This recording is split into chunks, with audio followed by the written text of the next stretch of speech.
നാട് വിട്ട് എവിടെ പോയാലും മലയാളികളെ കാണുമ്പോൾ നമ്മൾ ആദ്യം ചോദിക്കുന്നൊരു ചോദ്യമുണ്ട്, നാട്ടിലെവിടെയാ? നാട്ടിൽ ഹൈ റേഞ്ചുകാരായതുകൊണ്ടാവാം ഇവിടെ അടുത്ത് ഇടുക്കി പോലൊരു സ്ഥലം ഉണ്ടെന്നറിഞ്ഞപ്പോൾ ഒന്നും നോക്കിയില്ല. രാവിലെ തന്നെ ഞങ്ങൾ ഇറങ്ങി.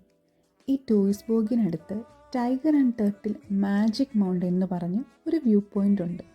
ഒരു റോളർ കോസ്റ്റർ ഫോം പോലെ.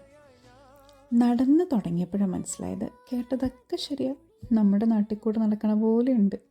പ്ലാവിനും മാവിനും ഒക്കെ പകരം പേരറിയാത്ത വേറെ ഏതൊക്കെയോ മരങ്ങളാണ്.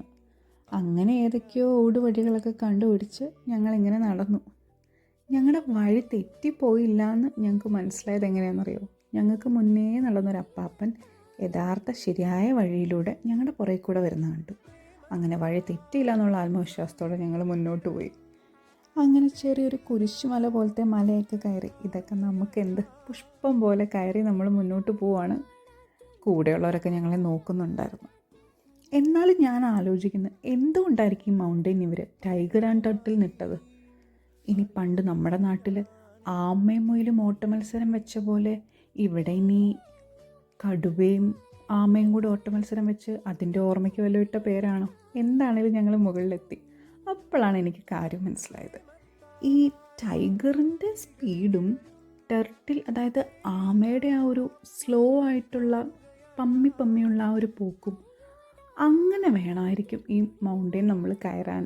നല്ല സ്പീഡിൽ ഇവിടം വരെ എത്തുക, തിരിച്ച് ആ സ്റ്റെപ്സ് കയറുമ്പം കെയർഫുള്ളായി പമ്മി കയറണമായിരിക്കും.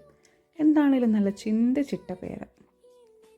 ഒരുപാട് വീഡിയോസൊന്നും എടുക്കാൻ പറ്റിയില്ല, കാരണം അതിലൂടെ കയറുമ്പോൾ എനിക്ക് നല്ല പേടിയുണ്ടായിരുന്നു ഫോൺ കയ്യിൽ നിന്ന് പോകുമെന്ന്. ഏകദേശം ഒരു 350 സ്റ്റെപ്സും ഒരു 220 വോക്കബിൾ ഡിസ്റ്റൻസിലുമാണ് നമ്മൾ കയറിയത്.